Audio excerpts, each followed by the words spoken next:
Hello student, welcome to educator AJ. 15 retake लेने के बाद ये मेरा फाइनली इंट्रो स्टार्ट हुआ है। Okay, so first of all आज हम लोग बात करेंगे लिमिट की। ओके, लिमिट को जो हम लोग पढ़ेंगे उसको एकदम बेसिक कॉन्सेप्ट से पढ़ेंगे थ्रू द क्वेश्चन के थ्रू हम हर एक चीज़ को समझेंगे कि लिमिट में एक्चुअली हो क्या रहा है। जो पढ़ लिए होंगे उनके लिए और अच्छी बात है, जो नहीं पढ़े हुए हैं उनको भी ये वीडियो देखना चाहिए, उनको बेहतरीन तरीके से समझ में आएगा।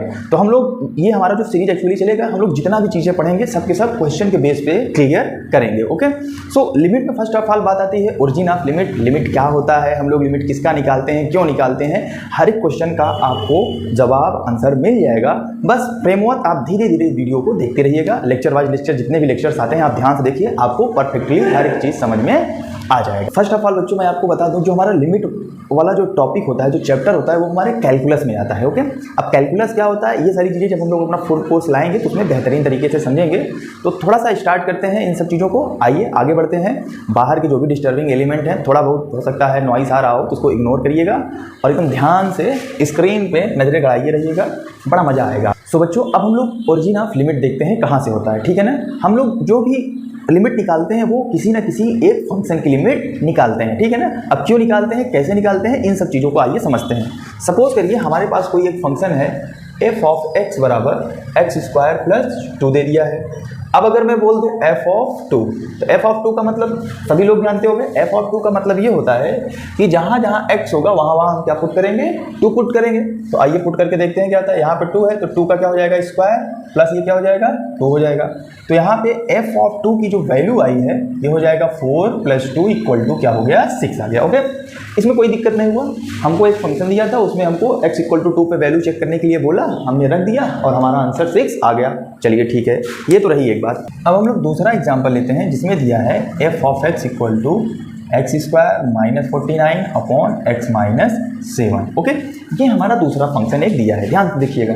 अब अगर मैं पूछूं कि फंक्शन की वैल्यू बताओ एट x = 7। ओके, अब एट x = 7 पर अगर हमको इसकी वैल्यू बतानी हो तो हम लोग करेंगे क्या, सबसे पहले थोड़ा सा इसको सिंप्लीफाई भी कर लेते हैं। जो जो लिमिट पढ़ चुके होंगे वो क्या करते होंगे, सबसे पहले इसको सिंप्लीफाई करते होंगे, फिर इसको सॉल्व करते होंगे। अब सपोज करिए मैं डायरेक्ट अगर यहाँ पे वैल्यू रख दूँ, ओके, डायरेक्ट मैं x की वैल्यू 7 रख दूँ। अब इस फंक्शन की वैल्यू अगर मुझे एट x = 7 पे पूछा है, कहने का मतलब जहाँ जहाँ x होगा वहाँ वहाँ हम लोग क्या पुट कर देंगे, 7 पुट कर देंगे। तो f ऑफ 7 = ये हो जाएगा 7 का स्क्वायर - 49 - 7 ये हमारा हो जा रहा है 0/0। ओके, इसमें 49 हो जाएगा, 7 का स्क्वायर करेंगे 49 49 0 7 7 0 हो जाएगा। अब यहाँ पे कुछ लोग को डाउट ये आ रहा होगा कि सर मैं सबसे पहले इसको सिंप्लीफाई कर लेता, ऊपर से x - 7 और यहाँ से इसको फैक्टराइज करके x - 7 ऊपर नीचे कैंसिल आउट कर देता तो मेरा आंसर कुछ और आता। लेकिन बच्चों अगर हम लोग यहाँ से x - 7 को हटा देंगे तो ये जो मेरा f ऑफ x है, ये जो फंक्शन दिया हुआ है, फंक्शन की पूरा का पूरा क्या हो जाएगा, चेंज हो जाएगा। ओके, इस बात को आप समझ रहे हैं। अब यहाँ पे हो क्या रहा है कि f ऑफ 7 रखने पे 0/0 बन रहा है। अब क्या ये 0/0 हमारे लिए निकालना संभव है क्या, इस 0/0 को हम लोग डिवाइड कर सकते हैं? आइए इसको भी समझ लेते हैं। जैसे सपोज करिए अगर हमारे पास 4/4 होता है तो 4 × 4 4 × 4 करके इसकी वैल्यू हम लोग 1 लिख देते हैं। लेकिन अगर हम लोग 0/0 को अगर कैंसिल आउट करेंगे, अगर ये 1 लिख रहे हैं तो ये मैथ में हम लोग बहुत ही बड़ा अपराध कर रहे हैं, इस बात को आप समझिएगा। ठीक है ना, 0 को 0 काटो 1 आ जाए, ऐसा पॉसिबल नहीं है। तो अल्टीमेटली हो क्या रहा है कि यहाँ पे जब x - 7 लिखा और 7 की वैल्यू पुट किया तो 0/0 बना, तो यहाँ पे हमको ये पता चल रहा है ये जो फंक्शन हमको दे रखा है इसकी वैल्यू 7 पे एग्जिस्ट ही नहीं कर रही है। क्या नहीं कर रही है बच्चों, एग्जिस्ट नहीं कर रही है। दैट मीन्स अगर हम लोग सोचें कि इस फंक्शन की वैल्यू x = 7 पे हम लोग पा जाए तो ऐसा कतई भी पॉसिबल नहीं है। तो ऐसे जो हमारे फॉर्म बनते हैं, जिनकी वैल्यू हम लोग कैलकुलेट नहीं कर सकते हैं, जिनकी वैल्यू हम लोग नहीं निकाल सकते हैं, ऐसे टर्म्स को हम लोग बोलते हैं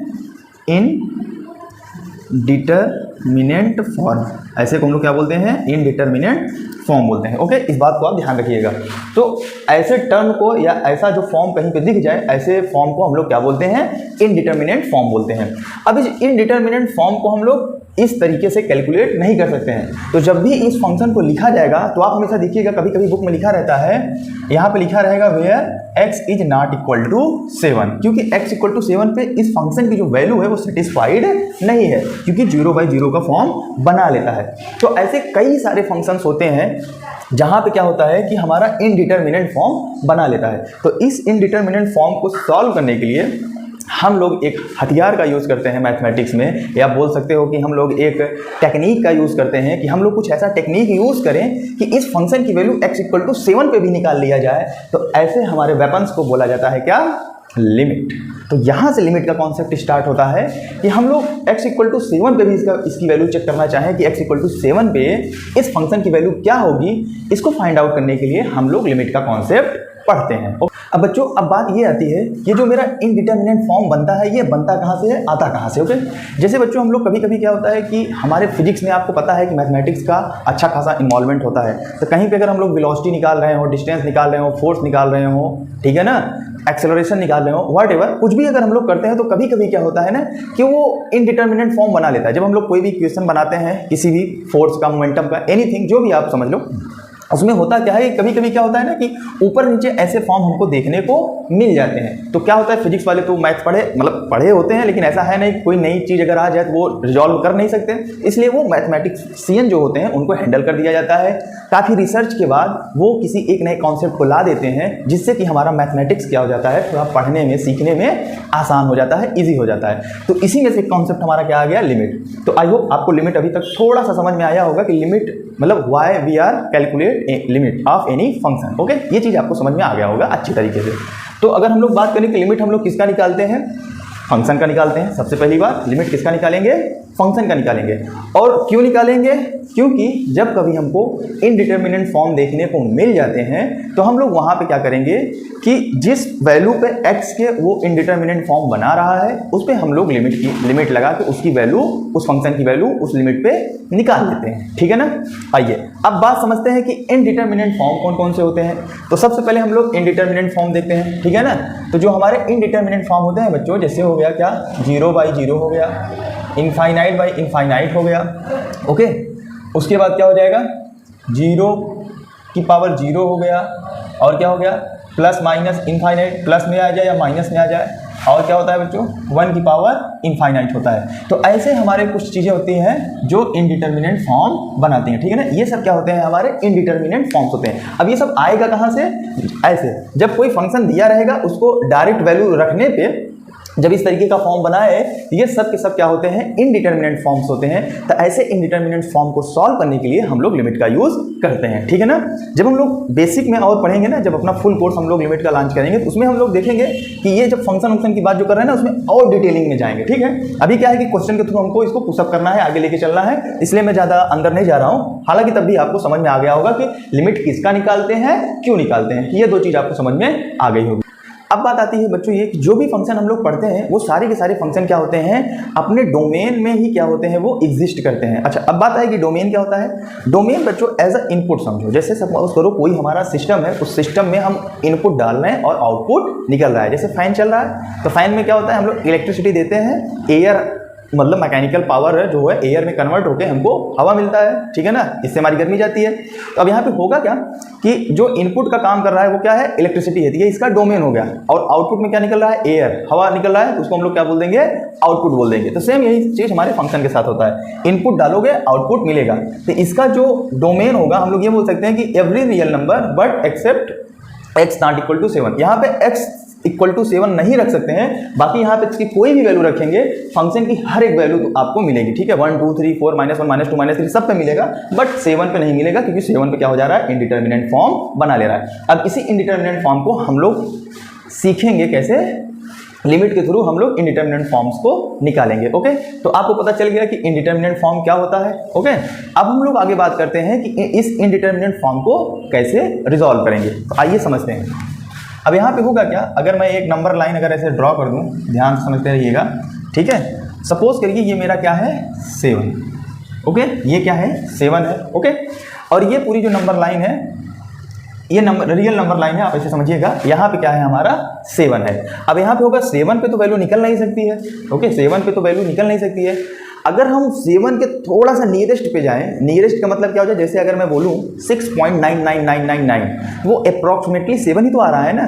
तो मैं क्या कर सकता हूं कि इसके इधर साइड अगर मैं आ रहा हूं, अगर मैं इसके इधर साइड जा रहा हूं, ये मेरा क्या है, लेफ्ट हैंड साइड है, ठीक है, ये वाला साइड क्या है, लेफ्ट हैंड साइड है, और इधर जाऊंगा तो ये क्या हो जाएगा, मेरा राइट हैंड साइड हो जाएगा। अगर मैं अच्छा इधर आऊं, अगर मैं ऐसे बोल दूं 6.999 तो मैं किधर आ रहा हूं, लेफ्ट हैंड साइड जा रहा हूं, तो लगभग मैं 7 की तरफ अप्रोच कर रहा हूं, नहीं कर रहा हूं। कहने का मतलब मैं लगभग में हूं यहाँ बहुत ही छोटी पॉइंट पे, लेकिन ये हमको पता नहीं चलेगा। मैं थोड़ा सा समझाने के लिए आपको थोड़ी सी दूरी दिखा दे रहा हूँ। ये मैंने जो एरो बनाया है ना, ये अभी और अंदर है, 7 के लगभग एकदम पास वाली वैल्यू है, बट हम क्या करेंगे कि थोड़ा सा शो करने के लिए थोड़ा सा उसको पीछे से दिखा रहे हैं, ओके ना। तो ये मेरी क्या है, 6.99 वाली पार्ट है, इसको मैं बोल सकता हूँ क्या, 6.99। और इधर की तरफ अगर मैं अप्रोच करूंगा, अगर राइट टू लेफ्ट आ रहा हूं, तो इसको मैं ऐसे बोल सकता हूं ना 7.000000000001, मतलब 7.00000000, मतलब इसे बढ़ाते चले जाओ और लास्ट में मान लो कुछ भी लिख दिया, 1 लिख दिया, 9 लिख दिया, 7 लिख दिया, लेकिन लगभग ये 7 वाली वैल्यू तो है ना। तो हम लोग करते क्या है कि जिस भी फंक्शन का जिस पॉइंट पे फंक्शन की वैल्यू इनडिटरमिनेट फॉर्म बना दे रहा है, उसके लिए हम लोग left hand limit and right hand limit का कॉन्सेप्ट पढ़ते हैं। तो जो हम लोग बार बार left hand limit and right hand limit बोलते हैं ना, उसका ओरिजिन यहाँ से होता है, ओके। हम लोग करते क्या है कि हम लोग इससे थोड़ा सा छोटी वैल्यू ले लेते हैं और थोड़ी सी बड़ी वैल्यू ले लेंगे, लगभग 7 रहेगा बट एग्जैक्ट 7 वो नहीं रहेगा। इस बात को आप समझिएगा। तो यही चीज़ आगे चल के हम लोग इसी को क्या बोलते हैं, जो हमारा ये 6.99 है, इसी को हम लोग 7 माइनस से रिप्रेजेंट कर देते हैं, और इसी को आगे चल के हम लोग क्या रिप्रेजेंट कर देते हैं, 7 प्लस रिप्रेजेंट कर देते हैं। आई बात समझ में, पक्का एकदम। तो हम लोग क्या बोलते हैं, अब ये चीज़, अब हम लोग इसको आराम से बोल सकते हैं ना, इसको हम लोग क्या बोल सकते हैं, LHL, इसको हम लोग बोल सकते हैं क्या, RHL, ओके। तो ये लेफ्ट हैंड लिमिट और राइट हैंड लिमिट क्या होता है, ये बात समझ में आई, ओके, पक्का एकदम अच्छे समझ में आया ना। चलो आगे बढ़ते हैं। अब यहाँ पे हो क्या रहा है, अगर हम लोग लेफ्ट हैंड लिमिट लेंगे बच्चों, तो ये 6.99 दे रहा है, लगभग 7 है, लेकिन 7 नहीं, तो उसको मैंने 7 माइनस से रिप्रेजेंट कर दिया। अब राइट हैंड लिमिट की बात करेंगे तो हम लोग 7 के नेवर वाला, नेवर मतलब ऐसे समझो पड़ोसी, एकदम जस्ट लगा हुआ हो, जो 7 के तुरंत बाद आता हो, वो चीज़ है एक तरीके से। तो 7.0000 अगर मैं 1 लिखा हूँ तो वो भी मेरा लगभग 7 है, लेकिन 7 नहीं है। तो मैंने इसको क्या किया, 7 प्लस से क्या कर दिया, रिप्रेजेंट कर दिया, ओके। अब सपोज करिए कि अगर मुझको इस 7 माइनस को लिखना हो तो हम लोग इसको कैसे लिख सकते हैं। अब देखिए, अभी जो हमारा 7 माइनस होता है, इसकी वैल्यू तो हमको हर बार पता रहेगी नहीं कि बार बार एक बार छोटी वैल्यू लेके चेक करोगे, एक बार इससे थोड़ी सी बड़ी वैल्यू लेके चेक करोगे, ठीक है ना। ऐसा हम लोग नहीं करेंगे, आगे हम लोग इसको और डिटेल में समझते हैं।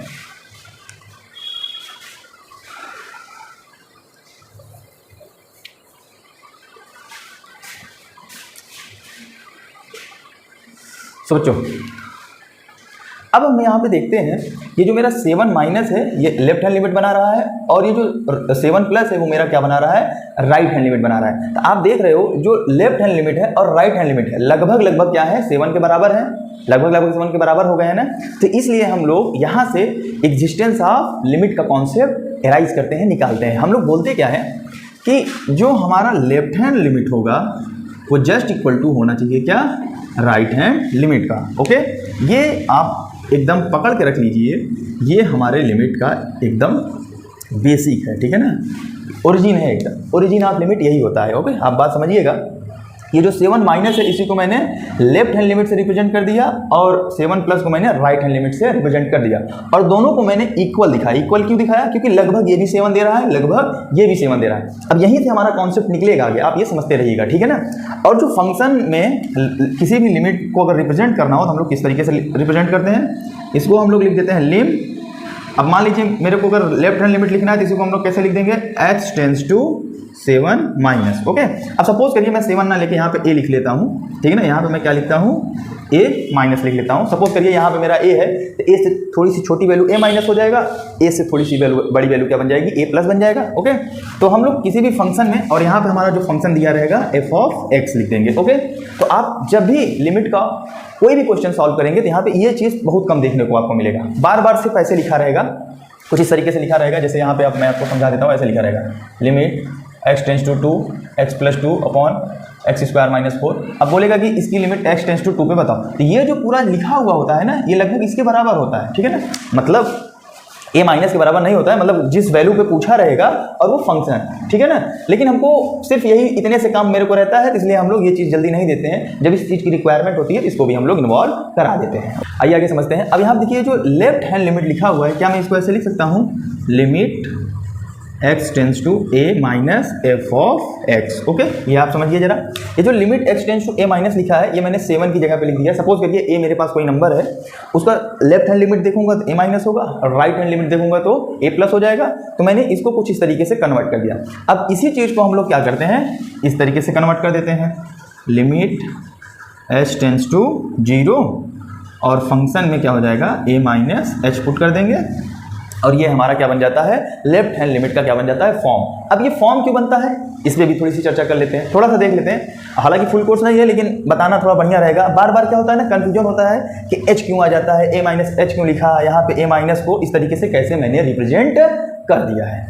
अब यहाँ पे आप ये समझिए, ये जो h टेंस टू 0 मैंने लिखा है, मैंने माना है कि जो हमारा h है वो 0 नहीं है, वो लगभग 0 है, ठीक है ना। इसको हम लोग इसी तरीके से पढ़ते हैं, ये टेंड है, x a माइनस, मतलब जो x है वो a माइनस की तरफ टेंड कर रहा है, इसलिए हम इसको टेंस टू बोलते हैं, ठीक है। इसको मतलब ध्यान रखिएगा, इसको बोलते हैं लिम मतलब लिमिट होता है, ठीक है ना। तो limit x tends to a minus, ये रिप्रेजेंटेशन ऑफ लिमिट होता है, इसको समझे रहिएगा और इसमें कुछ खास होता नहीं है। हम मेन मुद्दा हमारा क्या है, h को समझना। तो आइए इस h को हम लोग समझते हैं क्या होता है। सपोज करिए अपन लोग के पास 3 माइनस है, ठीक है। ये क्या है हमारा 3 माइनस। 3 माइनस का मतलब क्या होता है बच्चों, 3 ना हो के 3 से थोड़ा सा कम हो जाए। तो अगर मैं इसको कुछ इस तरीके से लिखूं, 3 माइनस 0.00000000, सपोज करो मैं 9 लिख देता हूँ, ओके। 0.000000 क्या कर दिया, 9 कर दिया। तो हो क्या रहा है यहाँ पे कि 3 में से अगर मैं 0.000009 घटाऊंगा, अप्रॉक्सीमेटली मैं मान के चलता हूँ, एग्जैक्ट नहीं, अप्रॉक्सीमेटली ये आ जाएगा आपका क्या, 2.9999999999 ऐसे बढ़ाते चले जाओ जहाँ तक मानो, लेकिन अब दैट इज इनफ, ओके। आप ये समझो कि लिमिट में हम लोग अगर कोई भी वैल्यू टेंड करा रहे हैं तो इसका मतलब ये हो जाएगा कि अगर x टेंस टू 3 मैंने लिया, अगर 3 की मुझे वैल्यू चेक करनी है लिमिट की, तो मुझे क्या करना पड़ेगा, 3 से थोड़ा सा कम वैल्यू और 3 से थोड़ा सा ज़्यादा वैल्यू, लगभग 3 रहे लेकिन एकदम से ज़्यादा डिफरेंस ना आए, उसी को हम लोग कंसीडर करते हैं। तो मैं क्या किया, 3 माइनस मैं इस तरीके से लिख सकता था, यही मेरा अप्रॉक्सीमेटली 2.9999 दे रहा है, ठीक है ना, जो कि लगभग क्या है, ये भी अप्रॉक्सीमेटली किसके बराबर है, 3 के बराबर है, ठीक है ना। तो ये वाला जो हमारा पोर्शन है, ये वाला पूरा का पूरा जो पोर्शन है, इसी को मैं बोल रहा हूँ क्या, h बोल रहा हूँ। इसी को मैं क्या बोल रहा हूँ, h बोल रहा हूँ। कहने का मतलब अगर मुझे a माइनस को, क्योंकि a माइनस की वैल्यू तो हमको पता नहीं रहेगी, अब इसी को कुछ इस तरीके से कन्वर्ट करना है कि मेरी लेफ्ट हैंड लिमिट भी आ जाए और राइट हैंड लिमिट भी आ जाए। इसलिए बच्चों हम लोग यहाँ पे क्या करते हैं, जो मेरा 3 माइनस है, क्या मैं इस 3 माइनस को 3 माइनस h नहीं लिख सकता क्या, एकदम लिख सकता हूँ, ओके। और h मेरा क्या है, टेंड कर रहा है किधर, 0 की तरफ। h मेरा क्या कर रहा है, टेंड कर रहा है 0 की तरफ। आप बात समझ रहे हो ना, लगभग 0 है लेकिन 0 से थोड़ा सा बड़ा रहेगा, ठीक है ना। तो अगर 3 में से मैं h को घटा दूंगा तो ये मेरा आ जाएगा। अब h मुझे नहीं पता है ना, इसलिए मैंने h को कंसीडर कर लिया कि टेंड कर रहा है 0 की तरफ, ठीक है ना। अगर इसमें मैं घटा दूंगा तो ये 2.99 आ जाएगा। अब इसी चीज़ को अगर 3 प्लस अगर मैं कन्वर्ट करूँ तो यही क्या हो जाएगा, 3 प्लस 0.0000000000 क्या हो जाएगा, मान लो 9 हो जाएगा, ओके। 0.0000 क्या हो जाएगा, 9 हो जाएगा। अब इसी में ये मेरा क्या है, पूरा h है, कि 3 प्लस को मैं किस तरीके से लिख सकता हूँ, 3 प्लस h लिख सकता हूँ। कोई दिक्कत, कोई परेशानी नहीं, ठीक है ना, क्योंकि मुझे ना तो इस 3 प्लस की वैल्यू पता रहेगी ना तो 3 माइनस की वैल्यू। तो मुझे कुछ ऐसा अरेंजमेंट करना पड़ेगा, ऐसा कॉन्सेप्ट क्रिएट करना पड़ेगा कि मुझे इसकी वैल्यू आ जाए आराम से, ठीक है। तो आप यहाँ पे देख रहे हो कि 3 प्लस को मैं कुछ इस तरीके से लिख सकता हूँ ना। तो मैंने यहाँ पे लिखा है ना, देखो अगर a माइनस है तो हम लोग a माइनस को h टेंस टू क्या करा देंगे, 0। ये मेरा कौन सा लिमिट हो गया, LHL, लेफ्ट हैंड लिमिट। इसी पर अगर हम लोग राइट हैंड लिमिट की बात करें, यहाँ पे क्या हो जाएगा, limit x tends to a plus f of x। इसी को तुम ऐसे और लिख सकते हो, limit x tends to a plus. और हमें पता है कि x a प्लस की तरफ टेंड कर रहा है, इसका मतलब जहाँ जहाँ फंक्शन में x दिखेगा वहाँ हम लोग क्या रखेंगे, a प्लस रखेंगे। तो यहाँ पर हम लोग क्या रख देंगे, a प्लस रख देंगे, ठीक है, बात समझ आ रही है। अब इस a प्लस की जगह पे हम लोग क्या रखेंगे, जैसे 3 प्लस की जगह क्या रखा था, 3 प्लस है, तो अगर यहाँ पे a की पावर प्लस है, मतलब लेफ्ट राइट हैंड लिमिट की बात कर रहे हैं, तो यहाँ पे हो जाएगा limit x tends to a plus equal to limit h tends to क्या हो जाएगा, h को 0 की तरफ टेंड करा दो और a प्लस क्या कर दो, h कर दो। ओके, तो जब आप a प्लस h करोगे तो राइट हैंड लिमिट मिलेगी। जैसे यहाँ पे देखिए आप, अगर मैं यहाँ पे ये बनाऊँ, यहाँ पे 3 प्लस लिख दूँ, तो अगर मैं 3 प्लस h करूँगा तो राइट हैंड लिमिट मिलेगा, 3 माइनस h करूँगा तो हमको क्या मिलेगा, लेफ्ट हैंड लिमिट मिलेगा। ओके, ध्यान रखिएगा। और ये जो लेफ्ट हैंड लिमिट है और राइट हैंड लिमिट लगभग क्या है, सॉरी यहाँ पे 3 प्लस नहीं होगा, यहाँ पे 3 होगा, ठीक है ना। ये पूरा 3 माइनस बना रहा है, ये पूरा 3 प्लस बना रहा है। जल्दबाजी में गलती कभी कभी हो जाता है, ध्यान रखिएगा इसको। तो आप समझ रहे हो ना बात हो क्या रहा है यहाँ पे, कि जो 3 माइनस है और 3 प्लस है लगभग क्या है, 3 है, एग्जैक्ट 3 नहीं है। इस बात को आप ध्यान रखिएगा। आगे चल के क्वेश्चन कराऊंगा, बहुत ही बेहतरीन क्वेश्चन है, एडवांस में भी एक बार आया था IIT के पेपर में, बहुत ही तगड़ा क्वेश्चन था, आपको मजा आएगा करने में, ध्यान रखिएगा। तो यहाँ पर आप देख रहे हो जो ये लेफ्ट हैंड लिमिट है और राइट हैंड लिमिट है, इन दोनों को मैंने तैयार कर लिया है, बना लिया है। अब इसको क्वेश्चंस पे अप्लाई करना है बस, और ज़्यादा कुछ नहीं है, ठीक है। तो प्रेम से एक एक चीज़ को समझेंगे, क्या होता है, कैसे होता है। ये आपको लेफ्ट हैंड लिमिट और राइट हैंड लिमिट का अंदाजा तो अच्छे से हो गया होगा कि बनता कहाँ पे है। और हम लोग बार बार किसी भी लिमिट की एग्जिस्टेंसी चेक करने के लिए हम लोग left hand limit right hand limit के बराबर क्यों सोचते हैं कि आ जाए, ऐसा क्यों सोचते हैं। आई थिंक बच्चों आपको अच्छे से क्लियर हो गया होगा हम लोग क्यों करते हैं, क्योंकि उसके पड़ोसी ही जब आपस में सेम नहीं रहेंगे तो 7 कहाँ से उस वैल्यू को दे पाएगा, ठीक है।